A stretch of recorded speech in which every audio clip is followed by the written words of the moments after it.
Hello दोस्तों, मैं सीमानी मुकु। वैसे तो मैं किस्से, कहानियाँ और उपन्यास लिखती हूँ। बस अपनी इसी कलेक्शन में से आप सभी के लिए अपना पहला उपन्यास देवदासी लेकर आई। आइए बढ़ते हैं देवदासी के अगले चैप्टर की तरफ। देवदासी चैप्टर 10। पंडित जी ने चाबी देने से मना कर दिया। कार्तिकेय मायूस खाली हाथ नीचे लौट आया। अब नीलवेणी और कार्तिकेय दोनों बैठकर सोचने लग गए कि अब आगे करना क्या है। नीलवेणी जी, वैसे पंडित जी का कमरा कहाँ है? कार्तिकेय ने पूछा। सामने की तरफ, छोटे मालिक।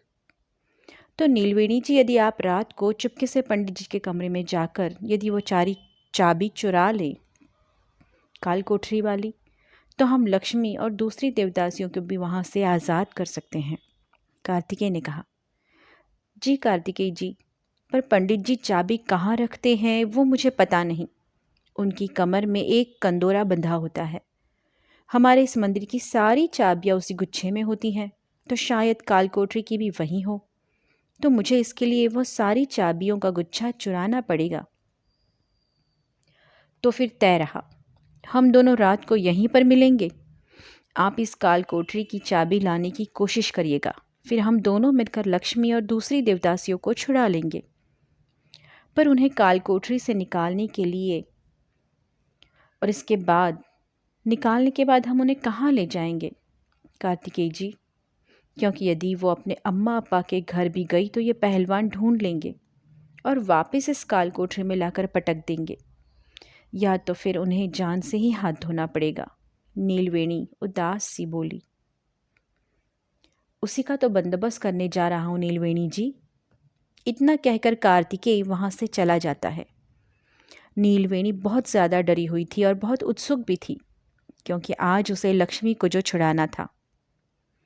एक नेक और सच्चा काम करने के लिए आज वह सहयोग देने वाली थी। नीलवेणी ने रात होने का इंतज़ार किया। आज वो अपने कमरे में नहीं गई थी, वो मंदिर के बाहर बैठी हुई थी। जैसे ही आधी रात बीती, जब सब मंदिर के सेवक गण सो गए, वो पंडित जी के कमरे की तरफ बढ़ी। पंडित जी कभी अपने कमरे को अंदर से कुंडी नहीं लगाते थे। अंदर घुसी तो पंडित जी सोए हुए थे। नीलवेणी का दिल जोरों से धड़क रहा था। उसका कलेजा मुंह को आ रहा था। पैर थरथरा रहे थे, हाथ भी थरथरा रहे थे। पूरे शरीर में मानो जान ही ना बची हो। पहली बार कोई चोरी करने जा रही थी, और वो भी अच्छे काम के लिए। इसी बात ने उसे धाड़स बंधाई, अपने आप को मजबूत किया। नीलवेणी की नज़र पंडित जी पर गई। सिर्फ लुंगी पहने हुए थे और एक चारपाई पर बड़ा सा पेट लेकर खर्राटे मारकर सोए हुए थे। नीलवेणी दबे पांव चल रही थी ताकि कोई आहट ना हो। उसने यहाँ वहाँ कमरे में हाथ को टटोला। उसे चाबियों का गुच्छा कहीं नजर नहीं आ रहा। सामने एक संदूक पड़ी हुई थी। उसे जाकर उसने धीरे से खोला और चाबियां नीलवेणी को संदूक में ही मिल गई। वो फुसफुसाई, हे येलम्मा, मेरी मदद करने के लिए आपका बहुत बहुत धन्यवाद। चाबी के गुच्छे को लेकर संदूक को धीरे से बिना आवाज किए बंद किया और कमरे से बाहर निकली। उसी तरह दबे पांव और बार बार पीछे मुड़कर पंडित जी को देखे जा रही थी। पर पंडित जी तो अपनी निंद्रा में मस्त पड़े हुए थे, अपनी निंद्रा का आनंद उठा रहे थे। बाहर निकलकर उसने दरवाज़ा धीरे से बंद किया और तेज़ गति से मंदिर की सीढ़ियों की तरफ भागी। मन में डर, खुशी, सारे भाव एक साथ उमड़ आए, मानो कोई जंग जीत ली हो, या जंग जीतने जा रही हो, या हारने वाली हो। सारे के सारे भाव एक साथ ही उमड़ आए। लक्ष्मी की आज़ादी की तरफ एक कदम बढ़ाया था, पर उसे ऐसा लग रहा था मानो वहीं खुले गगन में विहार कर रही हो। सामने देखा तो कार्तिकेय उसका इंतज़ार कर रहा था। कार्तिकेय ने उस तरफ से इशारा किया।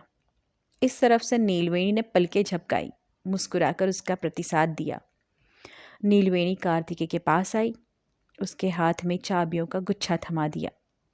गुच्छा हाथ में आते ही कार्तिकेय ने अपनी मुट्ठी बंद कर ली और उसे हवा में उछाला, अपनी खुशी को जाहिर करने के लिए।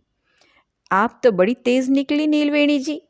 वैसे लग नहीं रहा था कि आपसे एक काम हो पाएगा, आपके चेहरे को देखकर। कार्तिकेय ने उसका मजाक बनाया। नहीं कार्तिकेय जी, आवाज़ में थोड़ी खनक लाकर, ये काम मुझे अपने लिए नहीं, लक्ष्मी के लिए करना था। बस उसी वजह से मुझ में हिम्मत आई है आज। अपने लिए तो जीवन भर कभी लड़ नहीं पाई। आज एक मौका हाथ आया है, उसे मैं गंवाना नहीं चाहती थी, मेरी छोटी बहन को बचाने के लिए, नीलवेणी बोली। पर चाबी का गुच्छा देखकर एक क्षण कार्तिकेय थम गया। इसमें तो बहुत सारी चाबियां हैं। काल कोठरी की चाबी ढूंढते ढूंढते बहुत वक्त लग जाएगा हमें। चलिए। कोई बात नहीं, चाबियां तो हाथ आ गई ना, जहाँ चाह वहाँ राह, नीलवेणी मुस्कुराते हुए बोली। चलिए बताइए किस तरफ है काल कोठरी जहाँ लक्ष्मी को बंद किया गया है। आइए, यहाँ से मैं आपको ले चलती हूँ। दोनों मंदिर के पिछले रास्ते गए और वहाँ एक बड़ा सा दरवाज़ा दिखा। बस यही है कार्तिकेय जी काल कोठरी का दरवाज़ा। दरवाजे पर बड़ा सा ताला लगा हुआ था, पुराने ज़माने का था। इस वजह से ताला देखकर चाबी का पता लगाना थोड़ा मुश्किल था। एक एक कर चाबियां कार्तिकेय ने लगानी शुरू की। आधा घंटा बीत गया, पर एक भी चाबी नहीं लगी और आखिर में सारी चाबियां खत्म हो गई, पर ताला नहीं खुला। ये क्या, हमने तो सारी चाबियां लगाकर देख ली, पर एक भी चाबी काम नहीं आई। ताला ही नहीं खुला नीलवेणी जी। हाँ कार्तिकेय जी, इसमें तो चाबी ही नहीं निकली। तो क्या अब हम लक्ष्मी को नहीं बचा पाएंगे? नीलवेणी बोली। अरे नहीं नहीं, ऐसा मत बोलिए, आगे देखते हैं क्या करते हैं। दोनों मायूस होकर उस रास्ते से आगे मंदिर परिसर की सीढ़ियों पर आए और बैठ गए, सोचने लग गए कि अब आगे करना क्या है। नीलवेणी जी, ताला इतना बड़ा है, यदि तोड़ने जाएंगे तो उसकी बहुत आवाज़ होगी और मंदिर के सारे लोग जग जाएंगे। ज़मीन की तरफ देखते देखते सोचते हुए कार्तिकेय की आंखों में किसी चीज़ पर प्रकाश पड़ने की वजह से तकलीफ हो रही थी। उसने अपनी हाथ अपनी आंखों पर रख लिए। कुछ चमक रहा है शायद नीचे। जैसे ही कार्तिकेय ज़मीन की तरफ मुड़ा उस चीज़ को देखने के लिए, जिस पर से प्रकाश परावर्तित होकर उसकी आंखों में जा रहा था। नीलवेणी जी, यहाँ आइए जल्दी, ये मुझे क्या मिला देखिए, कार्तिकेय बोला। ज़मीन पर से चाबी उठाकर वो नीलवेणी की तरफ दिखाता है। उसके चेहरे पर मुस्कान आ जाती है। कार्तिकेय जी, ये तो चाबी है। शायद आप जब हवा में चाबी का गुच्छा उछाल रहे थे तभी इसका धागा कमज़ोर होने की वजह से टूटकर नीचे गिर गई शायद। सही कहा आपने नीलवेणी जी। और बिना समय गवाए दोनों भागते हुए चाबी उठाकर सीधे उस काल कोठरी के दरवाजे पर पहुंच गए। दोनों भगवान का नाम ले रहे थे। नीलवेणी जी, अब आप भगवान से प्रार्थना करिए कि ये चाबी आखिरी चाबी हो। कार्तिकेय ने जैसे ही उस चाबी को ताले में डाला और चाबी को घुमाया, उस ताले से हिच की आवाज़ हुई। ताला खुल गया। ताला खुल गया कार्तिकेय जी, ताला खुल गया, नीलवेणी खुशी के मारे जोर से ही बोल दी। कार्तिकेय ताले को हाथ में पकड़कर उसकी तरफ पीछे मुड़कर मुस्कुराया और एक उंगली अपने होठों पर रखी।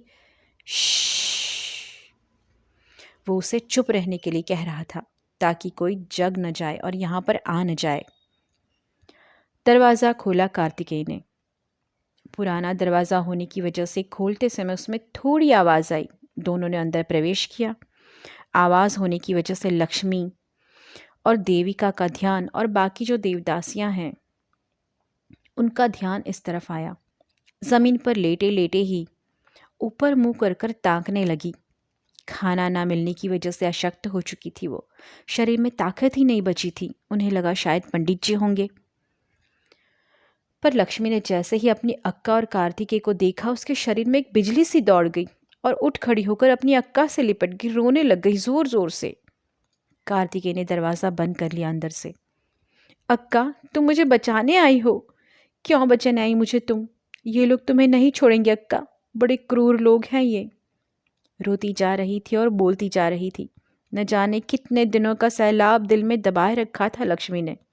अपने आप को ढाढ़स बंधाए रखा था। सैलाब का पुल टूट चुका था आज। जी भर के रो रही थी आज वो, जैसे अपने अम्मा से मिल रही हो, जैसे उसे अपने अम्मा का कंधा मिला हो आज। लक्ष्मी का मन हल्का नहीं हुआ। तब तक नीलवेणी उससे लिपटी रही। नीलवेणी भी ने उसका मन हल्का होने दिया। उसकी पीठ पर बच्चे की तरह थपथपा रही थी उसे। तभी बीच में कार्तिकेय बोला, चलो जल्दी करो, अब ये रोना धोना बंद करो वरना जल्दी अब ब्रह्म मुहूर्त शुरू हो जाएगा और मंदिर के लोग जागने लग जाएंगे। तभी लक्ष्मी के कानों पर आवाज़ पड़ने की वजह से उसने अपने आंसू पोंछकर कार्तिकेय की तरफ देखा। कार्तिकेय जी, क्या आप भी मुझे बचाने आए हैं यहाँ अक्का के साथ? हाँ लक्ष्मी, कार्तिकेय जी तुम्हारी मदद करने यहाँ आए हैं। मैंने उन्हें सारी बात बता दी है और बाकी की बात बाद में कर लेना। लक्ष्मी अब भी सुबक रही थी। अपने दोनों हाथों से अपनी आंखों को गाल साफ किए। कार्तिकेय ने कमरे में मौजूद सभी देवदासियों से भी चलने का निवेदन किया। सभी ने डर की वजह से मना कर दिया। या तो वो लोग उन्हें मार डालेंगे या तो उनके घर वालों को परेशान करेंगे। इस वजह से इससे सभी ने आने से मना कर दिया कार्तिकेय के साथ। तभी लक्ष्मी का देविका की तरफ मुड़ी। देविका, तुम तो चलो मेरे साथ। नहीं लक्ष्मी, मैं तुम्हारे साथ नहीं चल सकती। मैं अपने अम्मा अप्पा की ज़िंदगी दांव पर नहीं लगा सकती और मेरी छोटी बहनें भी हैं। यदि मैं यहाँ से भाग जाऊँगी तो ये लोग मेरी बहनों को यहाँ पर लेकर आएंगे। इसलिए मैं यहीं ठीक हूँ। तुम जाओ। तुम बहुत नसीब वाली हो लक्ष्मी, जो तुम्हें ऐसे दोस्त मिले हैं। जाओ यहाँ से जल्दी, मेरी चिंता मत करो। जो मेरी नियति है वो होकर ही रहेगी। लक्ष्मी के काफ़ी समझाने के बाद भी कोई आने के लिए राज़ी नहीं हुआ, डर के मारे। चलो लक्ष्मी, अब हमें निकलना होगा। कार्तिकेय ने फिर से दरवाज़ा बंद कर उस काल कोठरी पर ताला लगा दिया और तीनों मंदिर के परिसर में बाहर आ निकले। कार्तिकेय, जब आप लक्ष्मी को लेकर यहाँ से जल्द निकल जाइए, नीलवेणी बोली। लक्ष्मी चौंक गई। नहीं अक्का, मैं आपके बिना नहीं जाऊंगी। आपने मेरे लिए इतना कुछ किया है, मैं आपको छोड़कर बिल्कुल नहीं जाऊंगी। लक्ष्मी, जिद मत करो। यदि मैं भी तुम्हारे साथ आऊंगी तो हम सभी की जान को खतरा हो सकता है। मैं यहाँ रहकर सब संभाल लूंगी और मुझे भागना ही होता तो मैं कब की ना भाग जाती। कार्तिकेय भी इन दोनों के बीच के प्रेम को मन ही मन सराहने लगा। नीलवेणी जी, आप इस चाबी के गुच्छे को लेकर जल्दी से पंडित जी के कमरे में फिर से रख कर आइए। जी कार्तिकेय जी, मैं बस वही करने जा रही थी। अब आप लोग भी निकलिए यहाँ से। अपनी अक्का को छोड़कर जाने का मन लक्ष्मी का बिल्कुल भी नहीं था। लक्ष्मी एक बार फिर से अपनी अक्का के गले लगी। अपना ख्याल रखना अक्का। भारी मन से वो अपनी अक्का से अलग हुई और कार्तिकेय के साथ तेज कदमों से मंदिर के बाहर निकली। नीलवेणी उन दोनों को जाते हुए सुकून से देख रही थी और आंखों से आंसू बह रहे थे। गालों पर लुढ़क कर आते हुए आंसुओं को अपनी उंगलियों से साफ कर जल्दी जल्दी पंडित जी के कमरे की तरफ बढ़ी। बड़ी ही होशियारी से उसने चाबी के गुच्छे को फिर से संदूक में रखकर झट से कमरे के बाहर निकलकर अपने कमरे में सोने चली गई। आज उसे खुशी के मारे नींद नहीं आने वाली थी। हे यलम्मा, मेरी लक्ष्मी और कार्तिकेय जी की रक्षा करना। वही कार्तिकेय ने मंदिर से कुछ दूरी पर गाड़ी खड़ी की थी ताकि किसी को भी गाड़ी की आवाज़ ना आए और लक्ष्मी को लेकर उस गाड़ी में बैठ गया। गाड़ी में बैठते ही गाड़ी शुरू होकर गांव से बाहर जाने के रास्ते की तरफ चल पड़ी।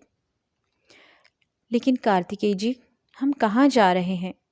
यदि मैं अपने अम्मा अप्पा के घर जाऊंगी तो वो लोग वहाँ पर आकर मुझे फिर से उठा लेंगे, लक्ष्मी बोली। तुम चिंता मत करो लक्ष्मी, मैं तुम्हें गांव नहीं लेकर जाने वाला। हम शहर की तरफ जा रहे हैं। वहाँ मेरा दोस्त है जो वकील है, हम उसी के घर जा रहे हैं। लक्ष्मी थोड़ी घबरा गई। अब ये गांव छूट जाने वाला था। उसके अम्मा अप्पा, उसका भाई सब छूट जाने वाले हैं। धीरे धीरे गाड़ी गांव के रास्तों को छोड़ शहर के रास्ते की तरफ दौड़ने लगी। लक्ष्मी गाड़ी में पीछे मुड़कर देखने लगी अपने गांव को। धीरे धीरे उसका गांव धुंधला होता नजर आया उसे। जहाँ कार्तिकेय के मन में अलग ही तूफान चल रहा था, ऊपर से परेशान और अंदर से तूफान। अपने बाप से बगावत करने चला था आज कार्तिकेय।